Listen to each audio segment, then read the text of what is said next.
Um, yeah, is Phoenix actually hotter than Yuma? Because all their solar system charts I've seen like shows Yuma like the sun, Yuma, Phoenix, and then kind of the rest of the planets. Yeah, it's well, but you know what else was interesting is I remember my first time in Yuma and coordinating calendars, and somebody said, "Yeah, let's meet at like it's like 6:30 or 7." I'm thinking, what in the world? And it is that agricultural community, right? Like that's where things sort of kick off, and it's also the weather is a lot nicer, but it does get hot down there. But it is, I feel like Phoenix is hotter. There's more concrete, there's more Yeah, buildings here. sure. I mean, Yuma, it's like fields and like a lot of open space. And so, and also, and I always tell people, I'm like 112 and 113 are not any different. It is hot. Okay. After 105, it's all the same. It's just All the I same. second that totally. Yeah, you hear, oh, it's better because it's dry heat, and I always laugh. I like, you don't know what you're talking about. Um, to those who have just joined us, good morning again, and thank you for joining us. We're gonna give others maybe just 2 more minutes, and then we're gonna start at 8:01 in the morning.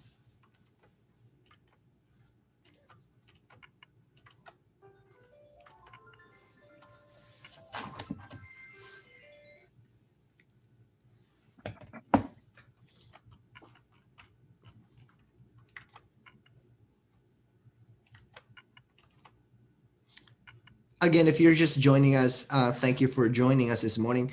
We're gonna wait maybe just a minute more, and then we'll start.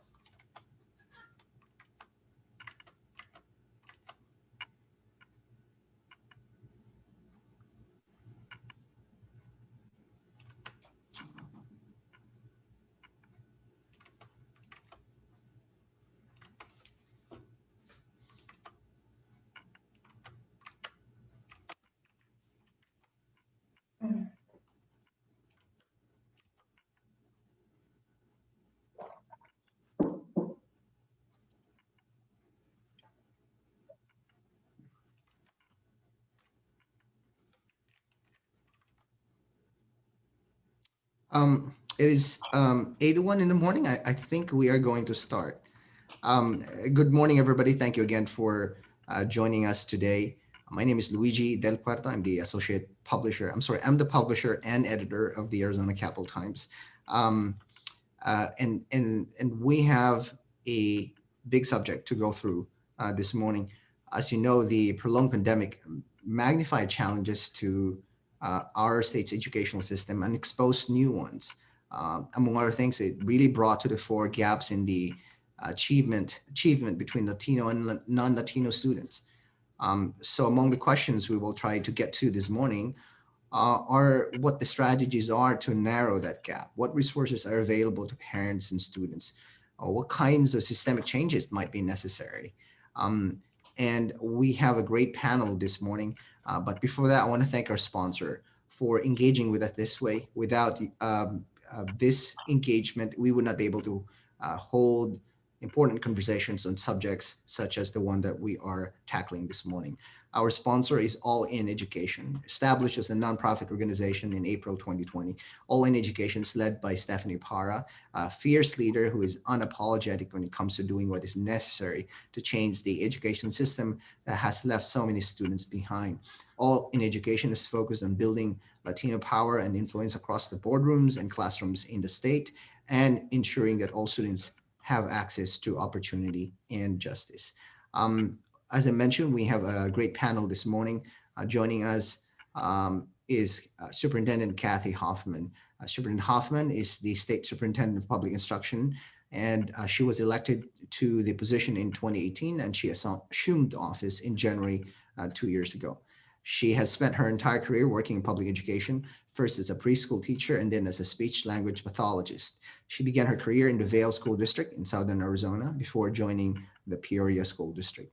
As state superintendent, she is focused on growing Arizona's educator workforce through targeted recruitment and retention efforts, increasing funding and access to critical social, emotional learning resources, expanding digital connectivity for urban and rural school communities alike, supporting and celebrating Arizona's many multilingual learners and elevating the voices of our state's phenomenal teachers. And of course, all of these challenges have now, as I mentioned, been magnified by this pandemic. Superintendent Hoffman, thank you for joining us. Thank you for having me. Also joining us is Stephanie Para, who is the Executive Director of All In Education. Stephanie, as I mentioned before, the group aims to ensure that communities most affected by education inequities are the ones making decisions for all children. Stephanie is an educator committed to improving Arizona's public schools. She was born in Yuma. Now, you might have caught it earlier. We were talking about the county of Yuma. She's a first-generation American citizen and is a product of Arizona's public schools. She holds 2 bachelor's degrees in justice studies and psychology and a master's in higher and post-secondary education. She currently serves as the governing board of the Phoenix Union High School District, representing Ward 3. Stephanie, thank you for joining us. Thank you for having me. Glad to be here. Also joining us this morning is Leticia de la Vara, who is the Chief of Staff of the New Teacher Project. She also serves as the All In Education Board Vice Chair. Leticia advises TNTP's executive team on strategy, accountability, innovation, and the implementation of organization-wide initiatives. She has served as a partner in which she provided oversight and support for the development and growth of internal and external public affairs projects and policy advisement. Prior to joining TNTP, she held leadership positions at Friendly House, Unidos US, Expect More Arizona, and One Arizona.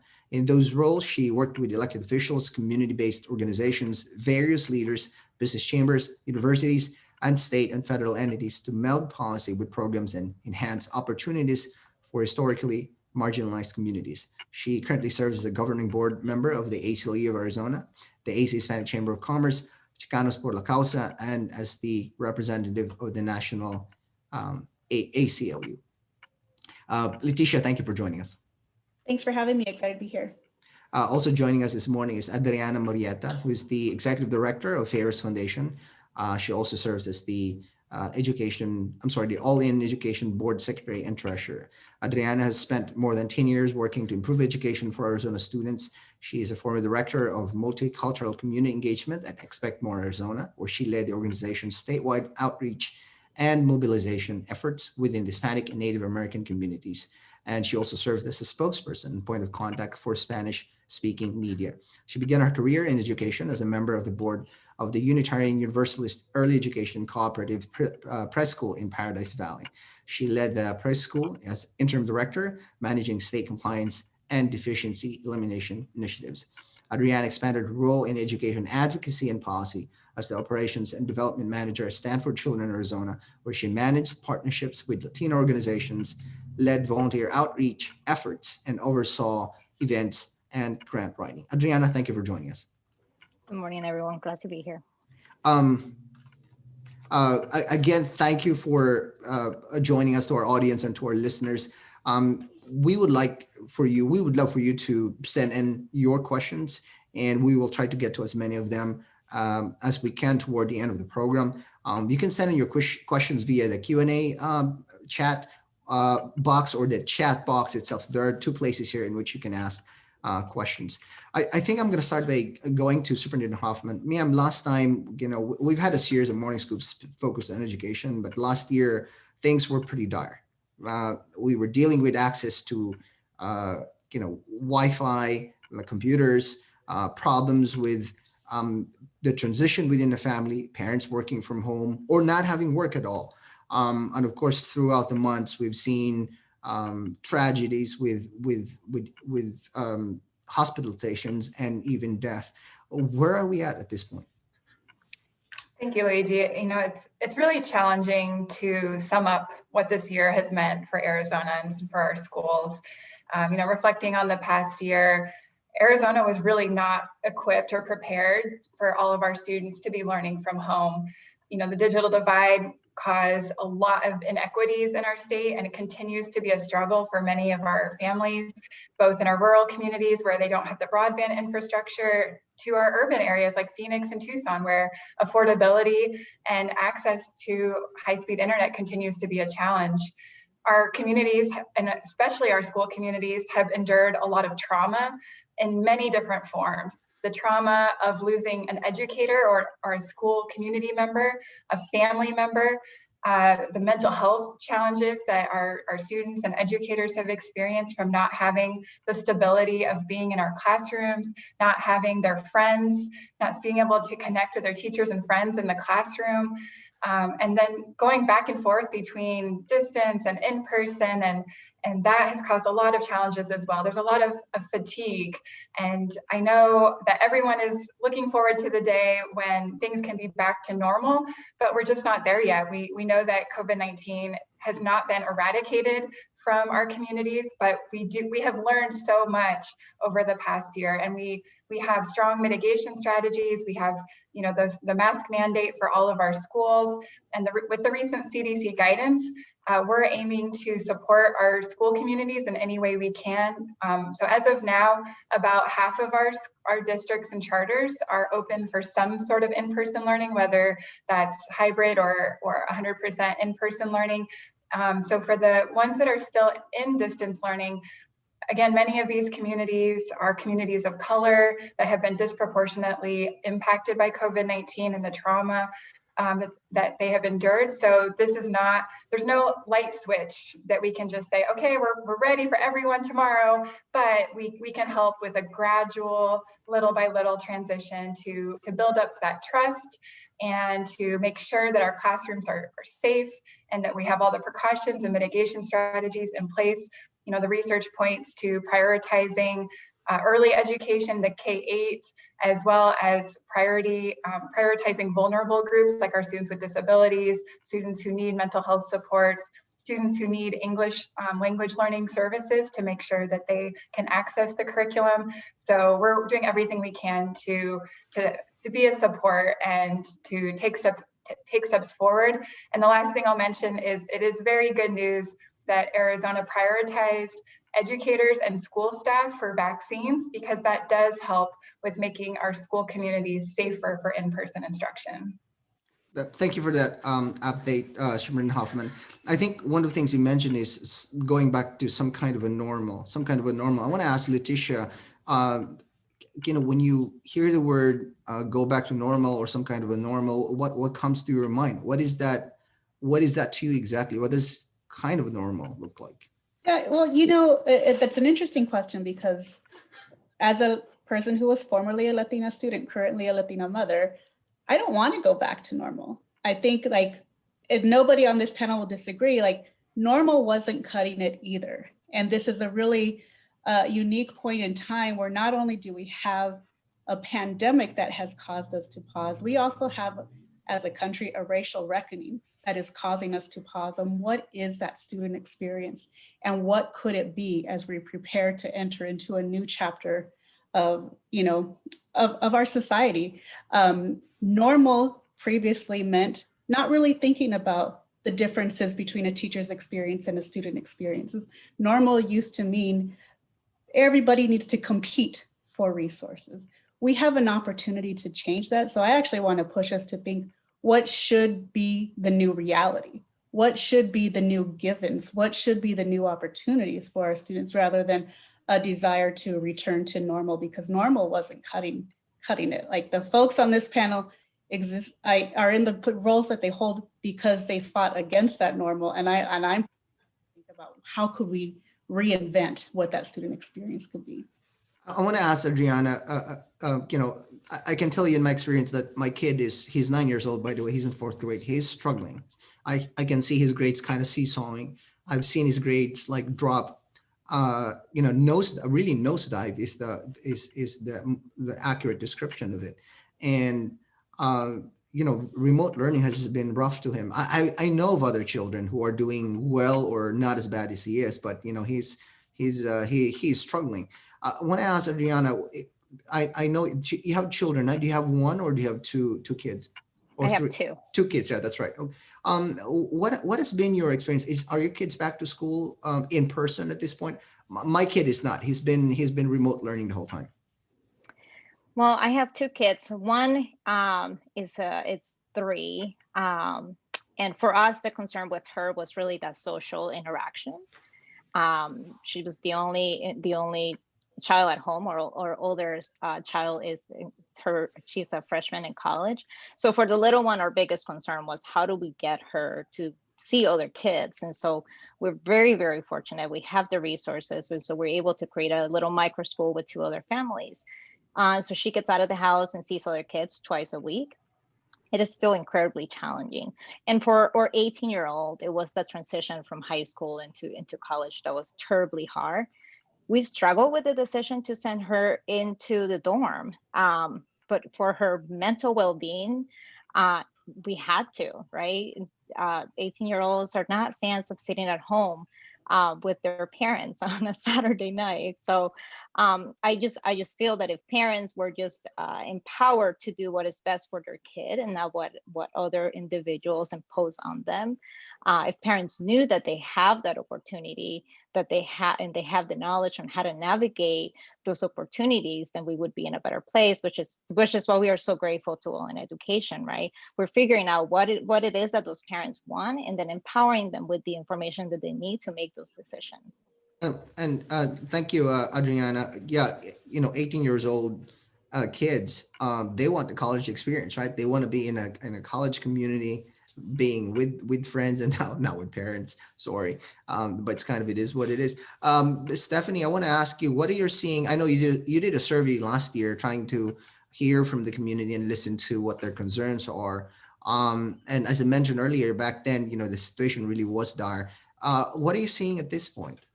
Yeah, so thank you, Luigi. And as Superintendent Hoffman mentioned, last year what we heard was digital divide was a big issue, the gap in access to technology, parents not knowing how to support their kids at home. There was a breakdown in communication. But now, those conversations really sparked an idea at All in Education. And so we have since launched the Parent Educator Academy in partnership with Chicanos por la Causa and the New Teacher Project to support families who are experiencing challenges. And we have partnered with school systems, both districts and charters, who serve predominantly low-income families, families of color who are struggling in this environment. So that our parents can get upskilled. One of the other things that we heard last year was that it wasn't just about school closures. Parents were also being economically disadvantaged. These were families that were already one crisis away from economic devastation for their families. And so the Parent Educator Academy is meant to, CPLC is working with families on workforce development, so getting them upskilled and ready to enter the workforce. And TNTP's curriculum is upskilling parents on how they can effectively support their kids at home. But then our teams are also, having one-on-one conversations with families or with our parents around, do they see themselves as future educators? And is this a pathway that they want to pursue? And we want to work with partners to start articulating a pathway towards a potential career in education. One of the things that we highlight in our report is, these challenges, as Leticia mentioned, are not new to our community. Latinos have been falling behind academically for over 2 decades in Arizona, because the system was not designed for us to succeed in it. It was designed to, put up barriers for our students and families.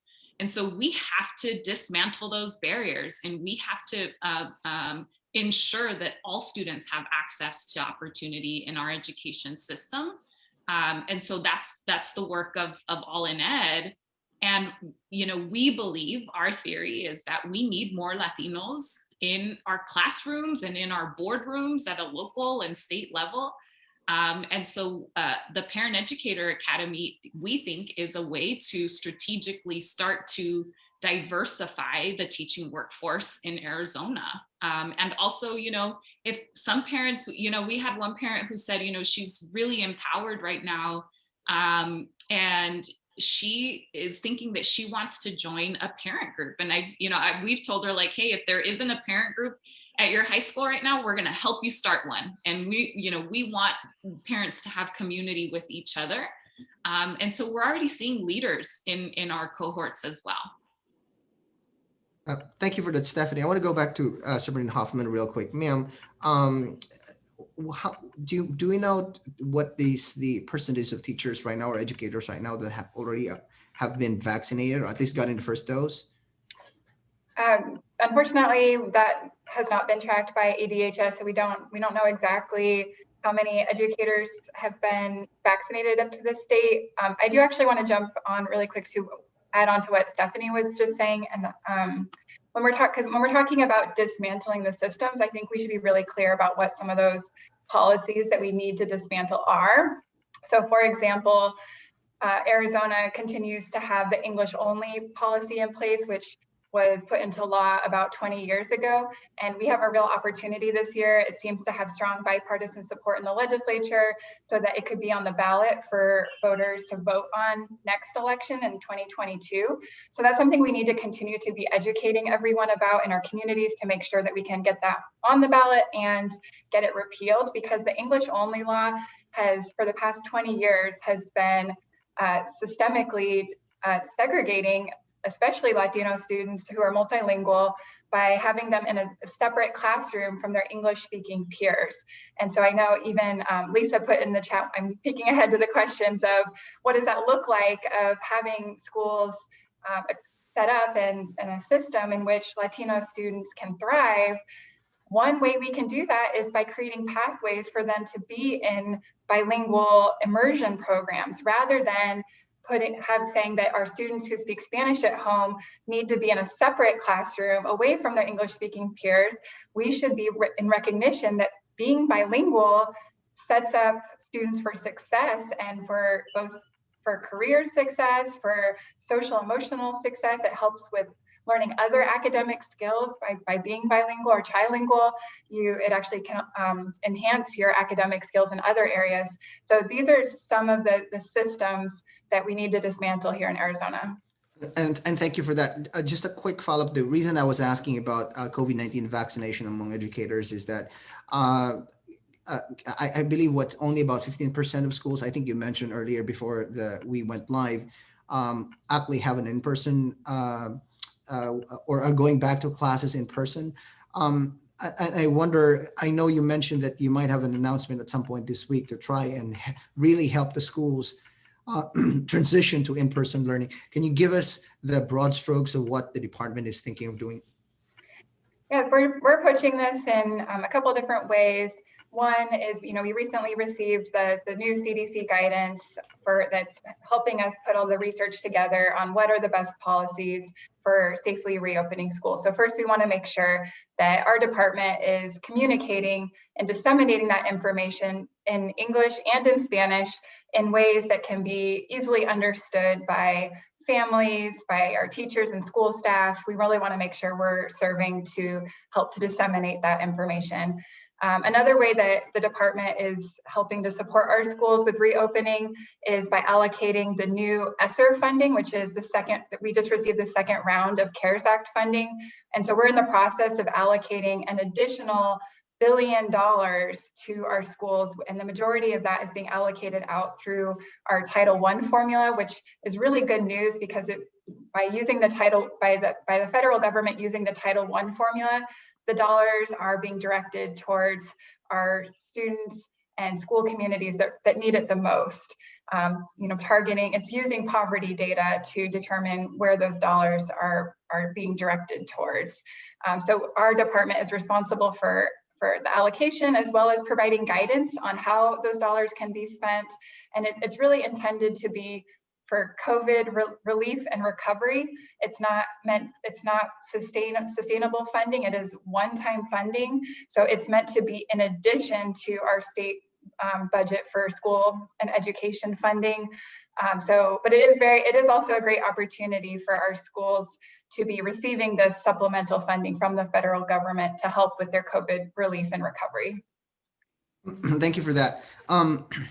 All in Education released, I believe, was it last week, Stephanie, you released your findings on the state of Latino education in our state. And I think none of the points that you raised or the results of this studies you did are really surprising. At $56 billion, for example, Latinos' economic power is growing in our state. Latinos also, of course, represent a significant portion of the Arizona workforce. The academic performance gap, reading, math, graduation rates, et cetera, between Latinos and non-Latino students remain palpable.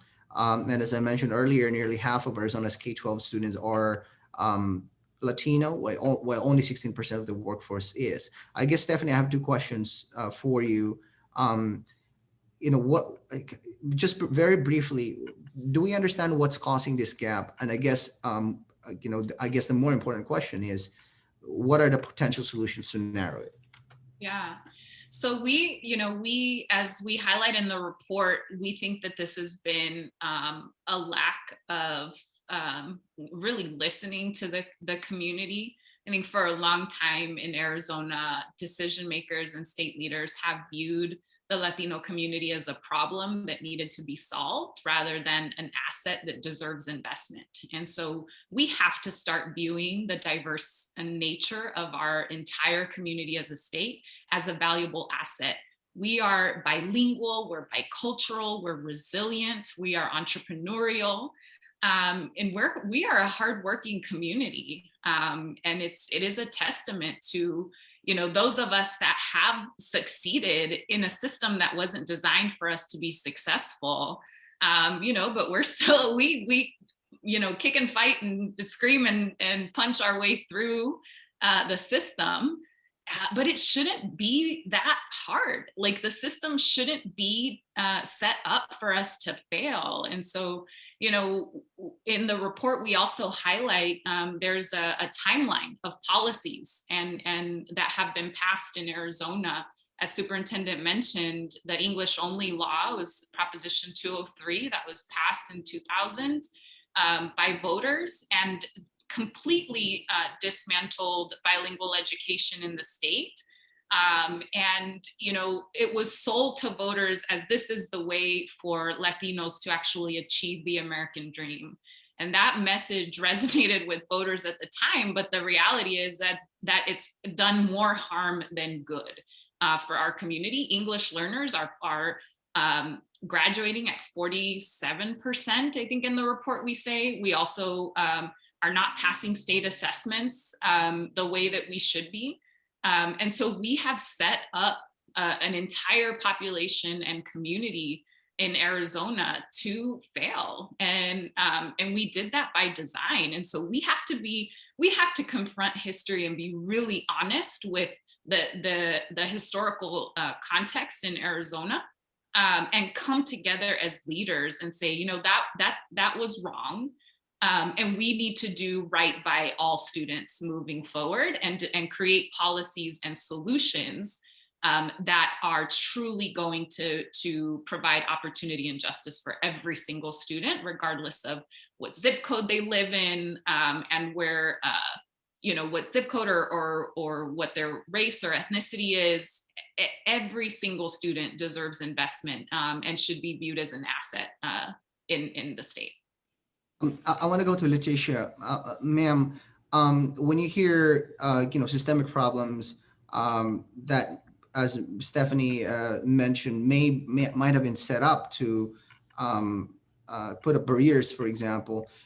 When you hear that, as I mentioned, I guess really the bigger question is that, if that's your diagnosis, what is the path forward? How do you actually narrow these gaps? And I guess in line with that, I want to ask you, why focus on Latino students and this group? And why not, I guess, some people may be asking, focus on all of the students? Yeah, well, and just to that point, you focus on Latino students because we're in Arizona and they are a growing majority of the students. So you focus on the majority and all get lifted up. This is not focus on one and all others are ignored. This is focus on the growing population and ensure that those characteristics that are prevalent in every community, whether it's African-American, whether it's white, whether it's Asian, whether it's indigenous, those are prevalent there. So by focusing on that larger population, you are actually lifting it up for all others. So it is not one in place of all others. So just to put that point there.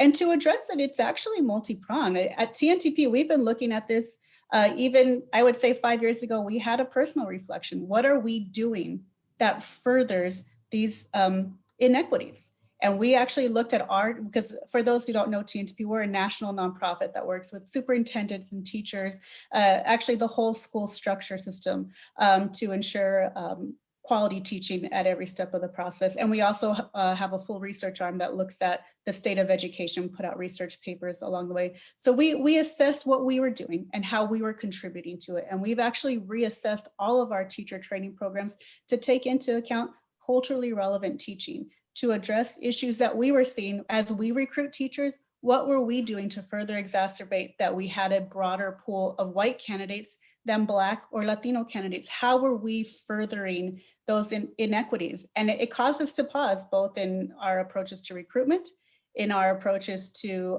retention, and in our approaches to our curriculum design. And we now have stronger programs because of it. It's not easy, but it is really necessary, because if we are putting out teachers using the methods that made sense for our parents, we know that didn't work for us. So why would we further propagate that? So we've actually have teachers who now understand the complexities of what it means to be in the classroom, and the complexities, it's hard to be a teacher. It is not just about putting your lesson plan together, showing up at 7, leaving at 3. That is a fallacy that we keep putting out, that's what the teacher experience is. It is a full network of emotional supports, of curriculum design, of critical thinking, and we aren't doing enough to talk about how hard that job is and preparing teachers for what that full experience is. So we actually talk about that. What does it mean to have an effective communication plan with the student's parents? Why is that important?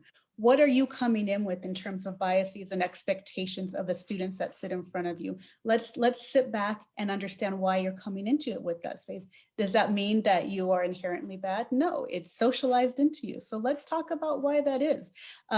We also, I just want to, so that's how we do it on the programmatic side. On the research side, we actually just released a report in December that looked at teacher recruitment programs in colleges across the country. And we found that teacher preparation programs are significantly wider, it's not a surprise, than the public school population. In Arizona alone, I pulled the stats right before we got on the call. 38% of public school students are white, while 50% of teacher program enrollees are. That's a 12% advantage if you're a white student to having a teacher who looks like you. Converse that with 46% of public school students are Latino, while 16% of teacher prep enrollees are. 16%. So we are already creating a cadre of teachers who will not have that experience. So what should we be doing at the teacher prep programmatic level to ensure that we are recruiting teachers who have the same lived experience, or who represent the populations that they will be in front of it, and to nurture their minds? So there's a lot of different ways that we can do it, but I think teacher prep programs, I think really unpacking the inherent biases in our training and in our curriculum design are just pieces of it. Thank you, Leticia. And I want to ask you, I'm sorry, Stephanie, go ahead. Can I just jump in too? There was one thing that I wanted to highlight as well. I think when we talk about the challenges facing the community, it is important, and our report highlights this. It's important to understand that the system that we have set up right now is actually trapping families into cycles of poverty. Yes. And as educators, everyone on this call knows that poverty is the greatest barrier to educational attainment. And so how are we creating economic opportunity for communities as well? Because we have to start taking a step back and have a larger conversation about the systemic issues that are impacting attainment. We can't just focus solely on education policy. There are economic policies and how we fund our schools that also are holding communities back. Well, Yeah. and also, Go ahead, if I Neil. may jump in. Please. So data is important. It signals the problem, it helps us understand, but it is not the entire picture, right? When the pandemic hit, everyone was so concerned about families not having computers. And so everyone just rallied and gave computers out to a lot of families. Well, all in ed went out and talked to families, and a lot of times we realized those families didn't even know how to turn them on, right? So data is incredibly important, but we have to get to know our community, and we have to talk to our community, because without that, we're only utilizing our instinct to help us guide the decisions that we are making. So we can't lose that connection. Data is important. We need to know what's going on, but we also have to know what those underground issues are so that we can create policies that are supporting the actual needs of these communities. And Kathy, I think you were going to jump into it as well. I could talk about educator recruitment and retention all day. And I think what I would like to highlight is the need to support our Grow Your Own programs. And one way that we support this is by, I'm encouraging all of our high schools across the state to offer an ed professions program in their high schools, which is essentially a career and technical education program for any high school students who are interested in pursuing a teaching degree. And we do see success with recruiting students of color into these ed professions programs in high school. And then by then creating this pathway from high school to college, we have the Teachers Academy where they can pursue a university degree by having a scholarship through the Teachers Academy, which is very helpful. I also think it's really important to find ways to have student voice on their school boards, which I know the Balt School District would just last week just celebrated that they now are going to have a student on their school board. So finding ways to have representation for our students to then help with the pathways, because our students and our college age students as well they can really speak to the barriers and the pathways. And I think looking at college attainment is a really critical piece when we're thinking about diversifying the teacher workforce, because we have a lot of paraprofessionals and people in our schools who are from the Latino community that didn't have the opportunity to pursue a bachelor's degree. So they are lacking that access to becoming a fully certified teacher. So I think there's a lot of different pieces to this, but a lot of opportunity as well. And to me, it starts at the high school, where we can inspire them, create the pathways, create the enthusiasm, and then make sure that there's not the barriers to achieving their bachelor's degree to become a fully certified teacher. And I want to ask you a follow-up questions on teacher recruitment, because I think this is one area that I think Stephanie and her group are really working on. But I want to ask Adriana, when you hear Leticia, for example, noted that only 16% of our teachers are Latino, whereas you have a student population that's almost half who are Latinos, and the importance of representation in this manifest this way. I guess the question to you is, as a parent, why is it important to you that for your children, why is it important for your children, for example, and I'm making a presumption here, correct me if I'm wrong, why is it important for your children, for example, or for you as a parent, to have a teacher who is Latino and who is teaching your kids? Well, I would say I was a first generation. I was born in Colombia, raised in the East Coast. I never once, and I was an ESL student, still am, or an ELO student as you call it now. I never once had a teacher that looked like me, who understood my background, who understood the challenges of being an undocumented immigrant growing up in this country. Unless you have lived it, you truly don't understand what that is like. Unless you don't have parents that you're concerned about coming home, because who knows what could have happened to them, right? So it is incredibly important. I think this is just one of the things, and at the Forest Foundation, we're working with a local high school district, and very excited for the announcement to come out very soon, to create a school that works to get kids from our communities into the teaching profession, right? We have to find those courageous leaders who are willing to do things like this, to think out of the box and support them. I think it is crucial for our kids to see in the classroom individuals that look like them, who really understand what it is like to grow up as an undocumented immigrant, as an immigrant who's learning the language, who is living in a neighborhood where maybe the situation is at its best. Thank you for that. And Stephanie, let's talk about teacher retention and some of your efforts really to kind of tap the communities, right? The parents as potential educators.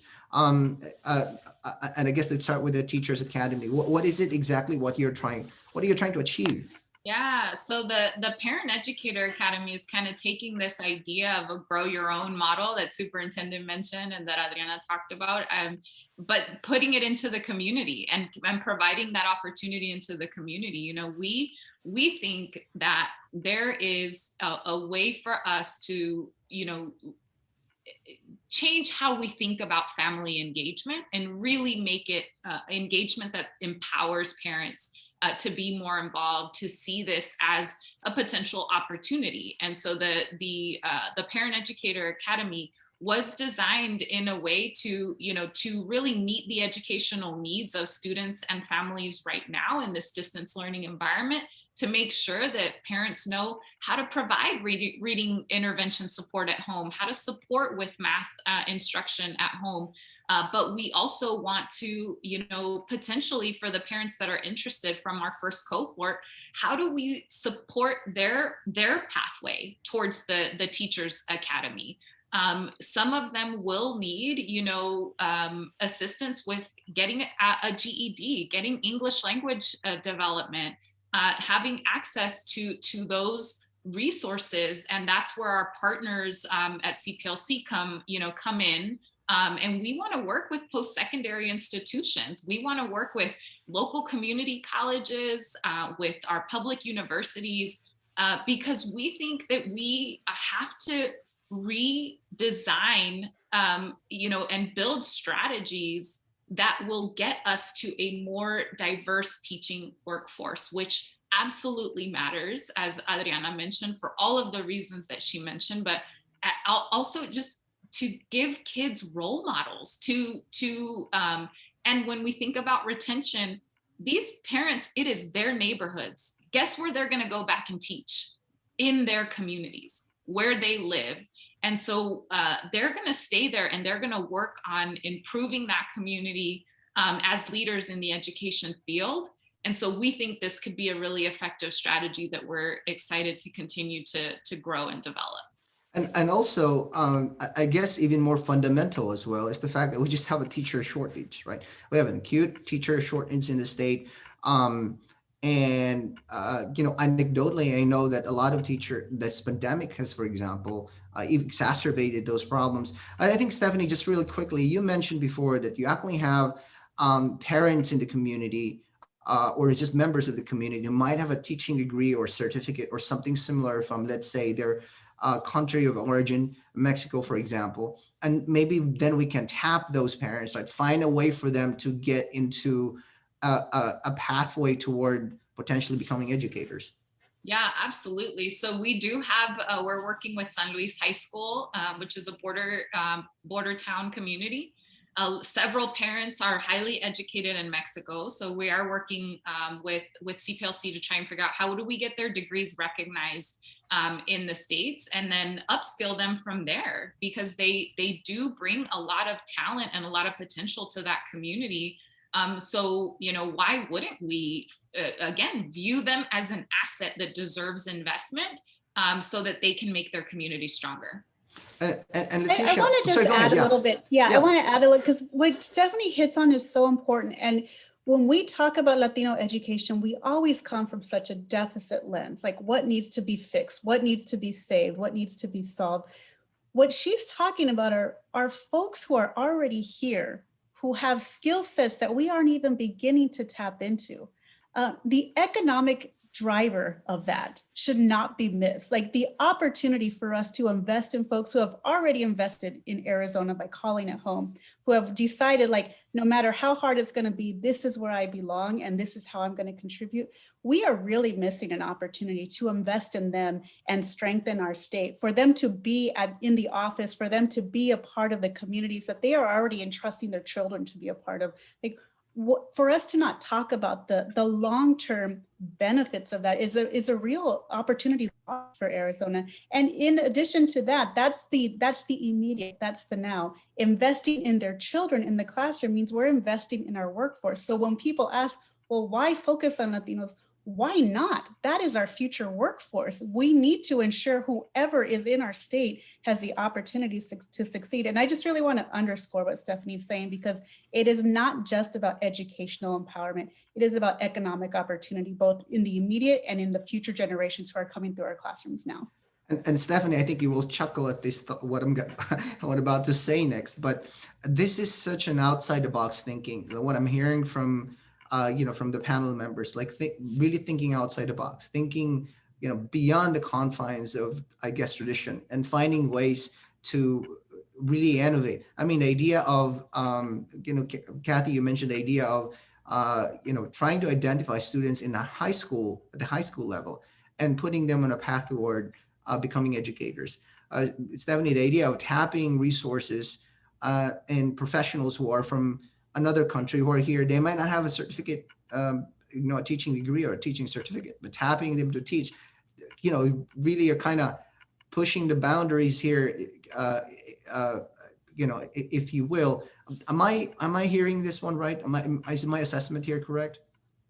Well, I think I know what you're getting at, Luigi, but I think for us, and Leticia mentioned this, we really want to make sure that, we want to put whatever pathway we articulate for our parents towards the teaching profession, we want to make sure that it's high quality. I don't want to set up our parents to fail either, because teaching is not easy. And so we want to make sure that the supports, the mentorship, the programming is high quality programming. And that's why we've partnered with TNTP, because they are producing really great talent across the country. And Leticia can share more on that. But that, to us, we will not compromise quality to get, bodies in classrooms. Right. I guess what I'm saying is that there is an energy in the state to try and tap, as many people as we can who are, may not have teaching degrees, but who are probably very qualified to teach and who are subject matter experts. Superintendent Hoffman, I want to ask you, where can the state intervene? Which levels of support can you provide in this arena? We want to provide support in any way we can across all of these different solutions. We're not picking just one.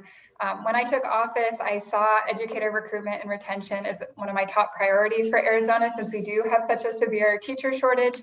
So we created, to really formalize this work, I created a team of specialists in the department, an educator recruitment and retention team. And one of their priorities in their strategic plan is working on strategies to recruit more teachers of color. That's right in their plans. So one of those strategies is the grow your own model. So another example of how we've supported that is we're supporting districts who want to create their own certification program. And so, for example, we worked with the Washington Elementary School District so that if they have community members, family members, paraprofessionals, people in their community who want to become a certified teacher, they can get certified through the district. They don't have to go outside the community. It's right there, very easily accessible to them, and they can receive their training in-house.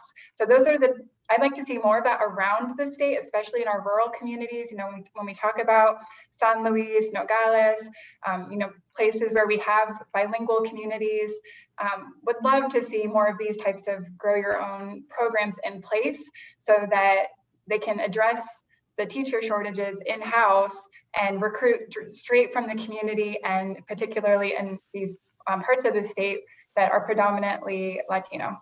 I'm sorry, did I just hear you suggest devolving power and decentralizing certification of teachers and giving school districts the ability to do that? That's correct. So the Vail School District was the first district to have this type of certification program, and now Washington Elementary is the second, which we helped them to build this program.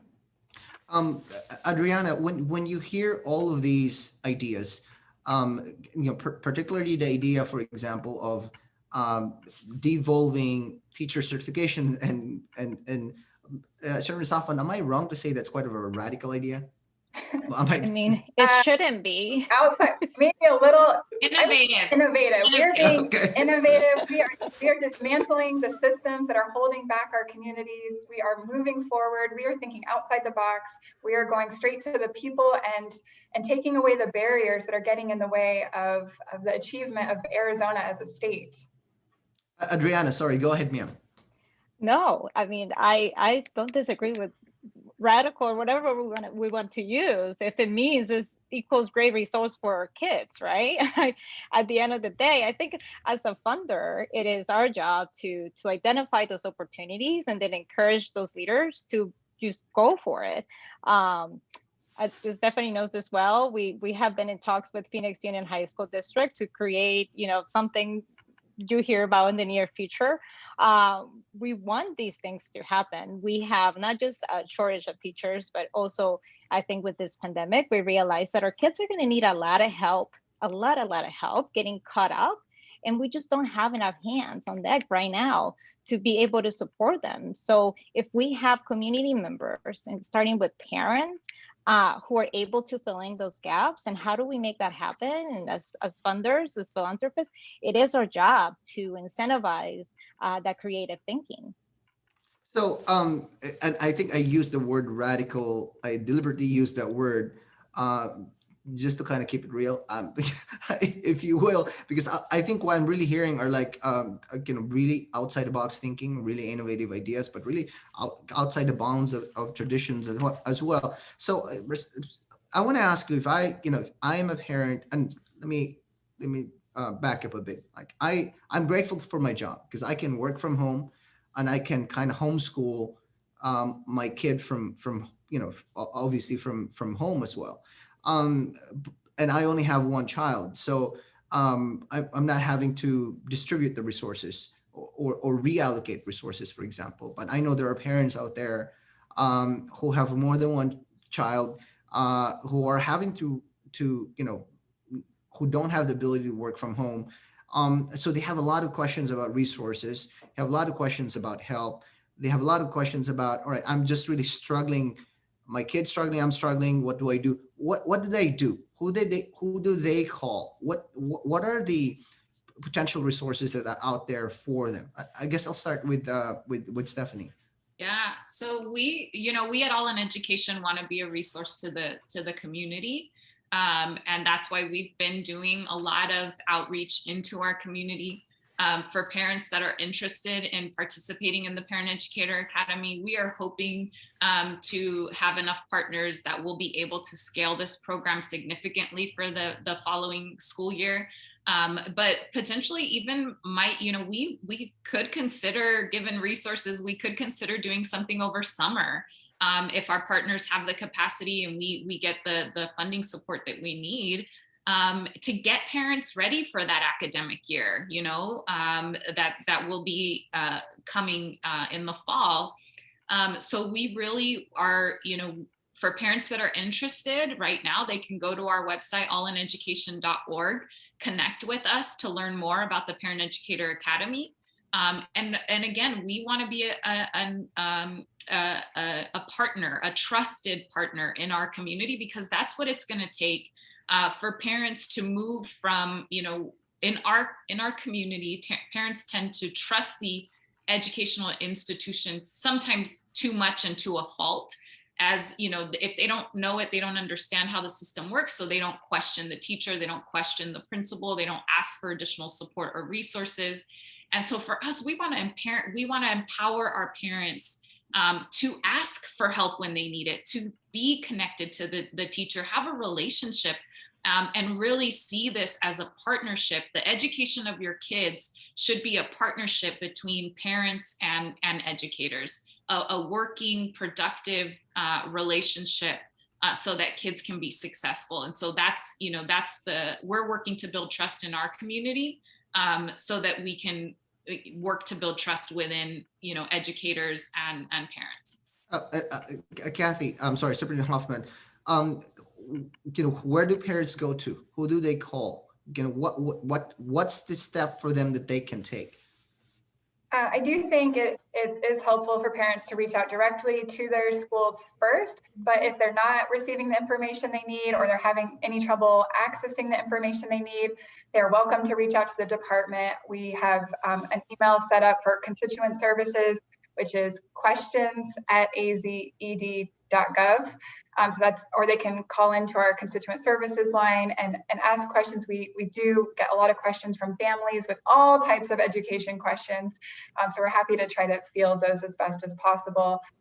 But we're also trying to make sure that our schools are equipped with the right information, and especially advocating to make sure all their materials are translated, which is required by federal law, to make sure that all that information is in the home language, to make sure that all families have access to important information. Thank you for that. I want to go to some of our audience questions. There's one question from Scott, and I think this points to kind of the larger, broader issue, or to a larger or broader issue. And the question is, how can we sustainably improve academic achievement for Latino students without improving their physical and mental health, including post-pandemic, I guess presumably on a more permanent basis, right? Not just temporary, like strategies. He said that 1 in 3 Latino children will develop diabetes, due in part to, he blames it on lack of PE or health education, for example. So again, if I were to kind of modify just the question a little bit, a lot of this may be tied to economic standing. And so how do we, I guess to go back to his question, how do we put strategies or programs that would sustainably improve the performance of our Latino children? I can jump in with one. One way that we're addressing this, to get to Scott's question, is ensuring that our educators have access to training to be trauma-informed instructors. And also, we recently adopted social emotional learning competencies, which are available on our website, which is azed.gov for the Arizona Department of Education. So we think it's really important to be integrating social emotional learning into the everyday classroom, and for all educators to be trained in how to be trauma informed, because again, our communities have endured significant trauma over the past year in many different forms.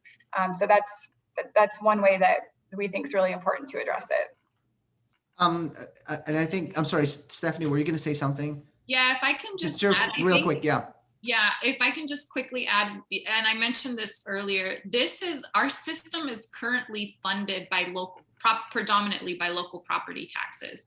And when I talk about communities being trapped in cycles of poverty, affluent communities have access to more resources. They're able to provide different supports for families who need it within their systems because they're property rich. Property poor districts or communities that are property poor are just funded less. And so we have to also strategically as a state really take a hard look at how we invest in schools, because there are schools in my district in Phoenix Union, our community needs additional resources for the social emotional, for the physical supports. Like all of these things have to be thought about.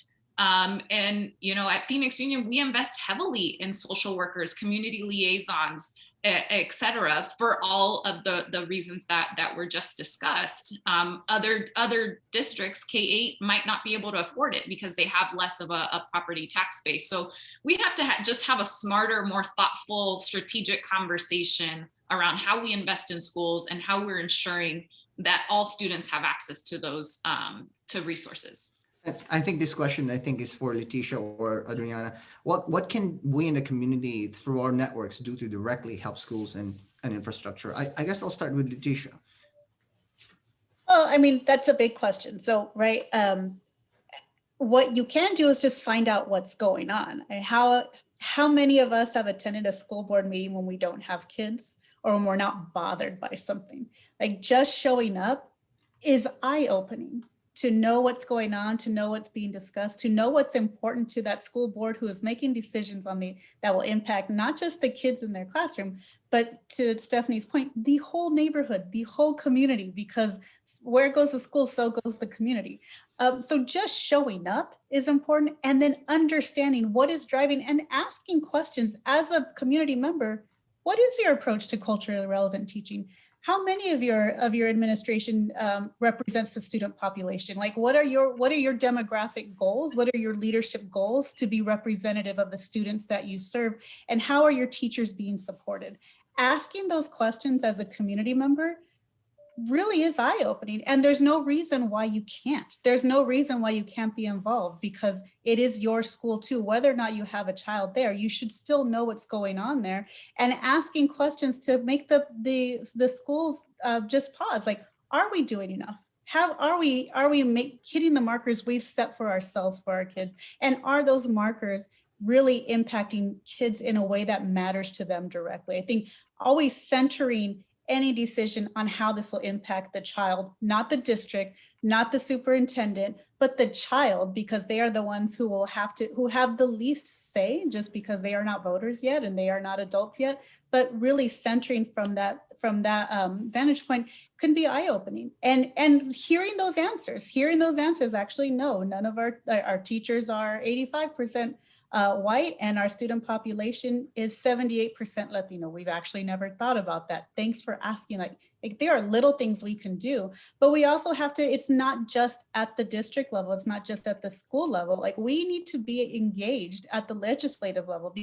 They are also impacted. I'm seeing a lot of questions about funding and support. It's like, schools want to support their teachers, districts want to support, and they want to make sure that their teachers aren't burned out, the kids get the education that they deserve.